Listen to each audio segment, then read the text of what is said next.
वजीर दाखिला मोहसिन नकवी ईरानी supreme leader के लिए फील्ड मार्शल आसिम मुनीर का पैगाम लेकर रवाना। ईरानी खबरसा एजेंसी इरना के मुताबिक मोहसिन नकवी अहम पैगाम आयतुल्लाह सैयद मुज्तबा खामनाई तक पहुँचाएंगे। रवानगी से कबल विफाकी वजीर दाखिला मोहसिन नकवी की वजीर आज़म शहबाज शरीफ से मुलाकात हुई। आला हुक्काम भी मौजूद थे। वजीर आज़म ने भी ईरान अमरीका मुज़ाकरात के हवाले से मोहसिन नकवी को खुसूसी हिदायत दी। मोहसिन नकवी का दौरा सालिसी की कोशिशों का हिस्सा है। खित्ते की सूरत हाल और कशीदगी में कमी के लिए इकदाम पर तबादला ख्याल होगा। वजीर दाखिला मोहसिन नकवी गुज़िश्ता 2 रोज़ के दौरान ईरानी हुक्काम से मुतादिद मुलाकातें कर चुके हैं।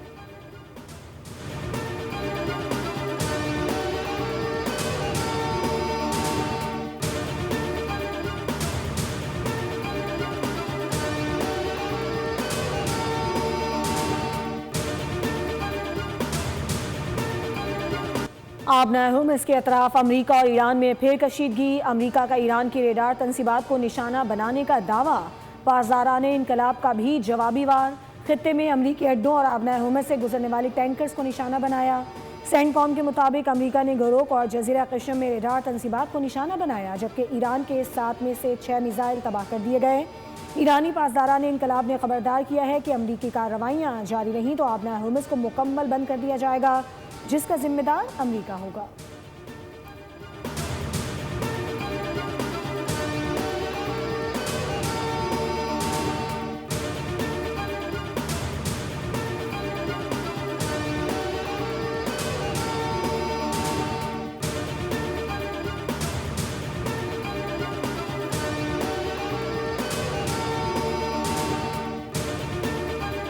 ईरान के पास सिर्फ 21 से 22% मिसाइल बाकी रह गए। मुआहिदे के सिवा कोई रास्ता नहीं बचा। अमरीकी सदर डोनाल्ड ट्रंप का इंटरव्यू। कहा कि जंगों और तनाज़ात के हल में वक्त लगता है और ऐसे मामलात फौरी तौर पर तय नहीं होते। दावा किया कि ईरान मुस्तकबिल में ऐसे इकदाम करने पर मजबूर होगा जिनका उसने कभी तसव्वुर भी नहीं किया होगा। ईरान ने जंगबंदी के लिए किसी मुआहिदे पर इतफाक नहीं किया क्योंकि वो खुद को ताकतवर और गयूर समझता है, लेकिन मामलात अच्छे अंदाज में आगे बढ़ रहे हैं और मौजूदा सूरत हाल मस्बत समत में आगे बढ़ रही है।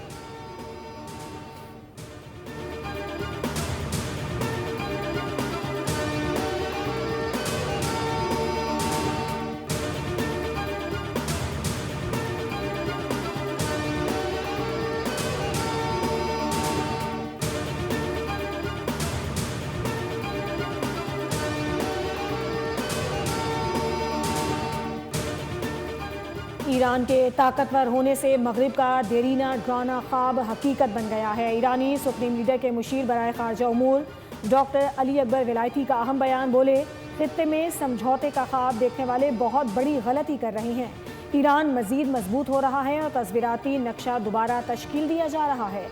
ईरानी वज़ीर ख़ारजा अब्बास अराग़ची ने कहा कि आयतुल्लाह अली ख़ामेनी पर हमले के वक्त मैं उसी दफ्तर में मौजूद था और मलबे से बाहर निकला। ईरानी सुप्रीम लीडर और सदर ट्रंप के दरमियान मुलाकात फ़िलहाल हकीकत पसंदाना नहीं लगती। सदर ट्रंप हकीकी दुनिया में नहीं रहते। सऊदी अरब खित्ते का बड़ा मुल्क और अहम खिलाड़ी है। ईरान और सऊदी अरब मिलकर अमन, इस्तेहकाम और तरक्की ला सकते हैं।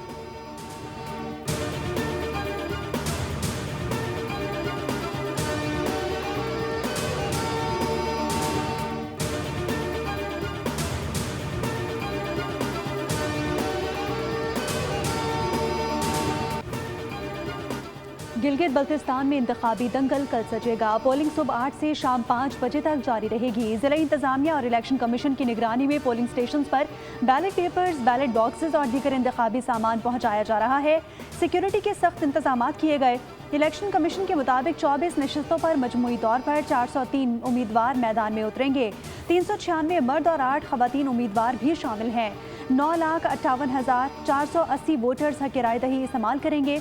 पीपल्स पार्टी के 23, नून लीग के 22, इस्तेहकाम पाकिस्तान पार्टी के 15, मुस्लिम लीग के 11, JUIF के 9, MWM के 7, जमात इस्लामी और MQM के 6, जबकि 272 आज़ाद उम्मीदवार भी किस्मत आजमाएंगे।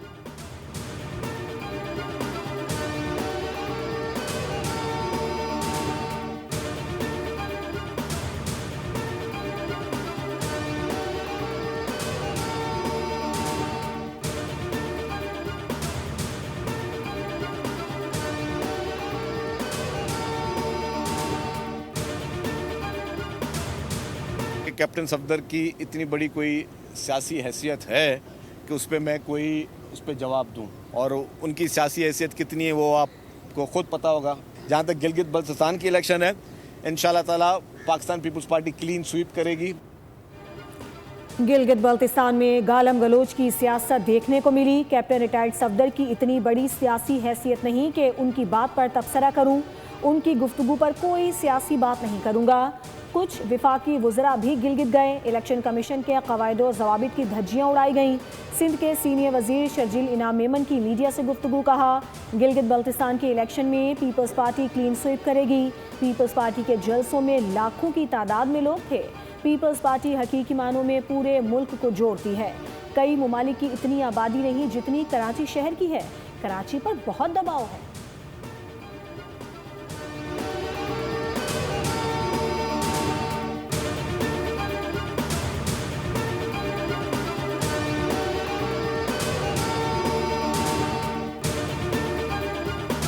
विफाकी हुकूमत ने बजट में सरकारी मुलाजमीन की तनख्वाहों में 10 से 15% इजाफे की तजवीज़ दी है। वज़ीर आज़म की ज़ेर सदारत गैर रस्मी इजलास में PSTP टैक्सेस और तनख्वाहों और पेंशन में इजाफे पर मुशावरत की गई। विफाकी वज़ीर ख़जाना ने वज़ीर आज़म को बजट के अहम पहलुओं पर ब्रीफिंग दी। ज़राए के मुताबिक अफराती ज़र की शरह के तनासुब से तनख्वाहों में इजाफा तजवीज़ किया गया है। वज़ीर आज़म ने हिदायत दी है कि दस्तयाब वसाइल की रोशनी में वर्किंग की जाए ताकि मुलाजमीन को ज़्यादा से ज़्यादा रिलीफ दिया जा सके।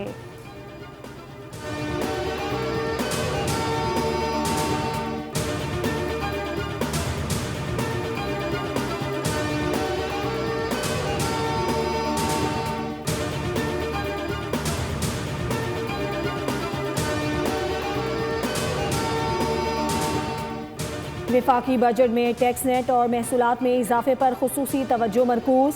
बजट तजावीज़ में कारोबारी सरगर्मियों और दरामदी शोबे के लिए तब्दीलियाँ मुतवक्के।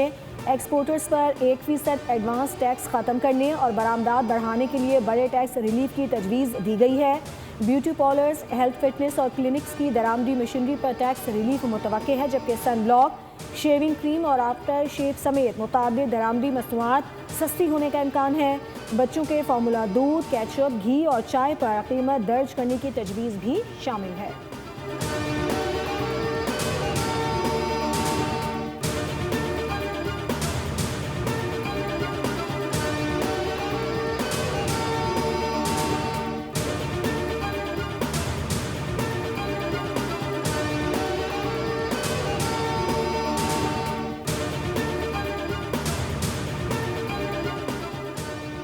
वज़ीर आज़म आज़ाद कश्मीर फैसल मुमताज़ राठौड़ का कलदम जॉइंट अवामी एक्शन कमेटी के खिलाफ सख्त मौक़िफ़।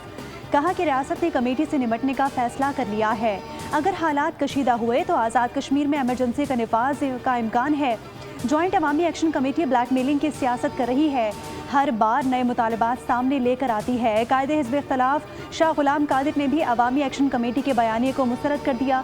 कहा, कमेटी ने पहले भी अमनो अमान ख़राब करने की कोशिश की, लेकिन अवाम ने एहतजाजी कॉल को रद्द कर दिया। पूरे आज़ाद कश्मीर में कारोबार मामूल के मुताबिक खुला रहा। अमन ख़राब करने वालों के खिलाफ क्रैकडाउन में 72 अफराद को गिरफ्तार किया गया है।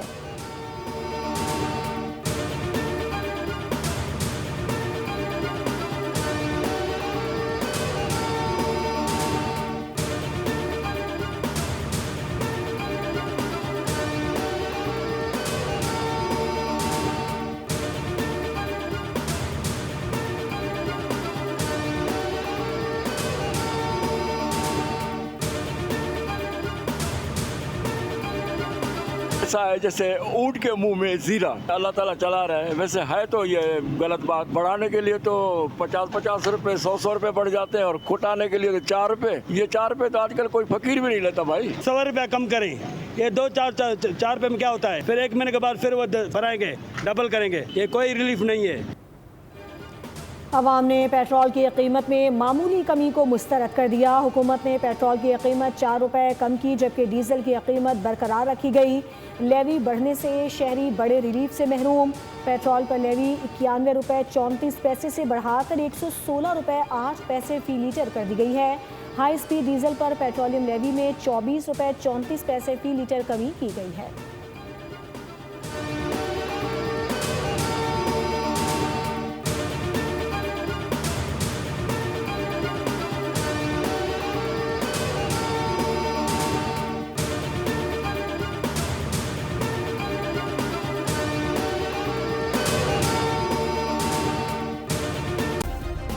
सब्सक्राइब करें और बेल दबाएं ताकि कोई खबर रह न जाए।